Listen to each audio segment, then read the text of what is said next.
আমরা বসে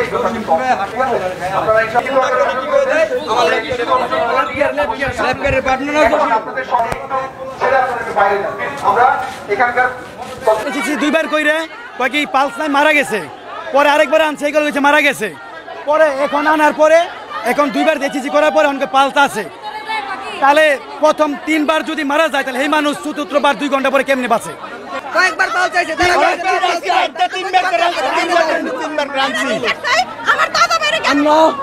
বিচার চাই।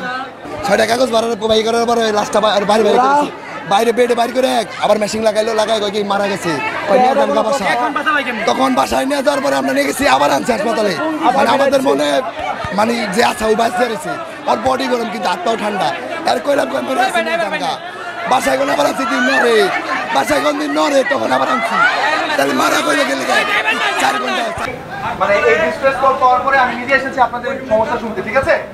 এখানে দোহারের এসিল্যান্ড আছেন, মামুন সাহেব আছেন, ওসি আছেন, আমরা আপনাদের সবকিছু শুনবো, কোনো সমস্যা নেই। বাট আপনাদের মধ্যে আমাদের অনুরোধ, আপনারা এরকম হই হুল্লোড় না করে, ভাঙচুর না করে আমাদের কথা আগে শুনতে হবে। ঘটনা হয়েছে কি যে ব্রড ডেট মৃত ব্যক্তি নিয়ে আসছে, 5 বার ইসিজি করাইছে, আমি ইসিজি রেখে দিচ্ছি। হ্যাঁ, এখন এই ধরনের যদি কাহিনী করে, আমি সিভিল সার্জনের জন্য টুট করতেছি, স্যার আসো, তারপর যা করে করবো।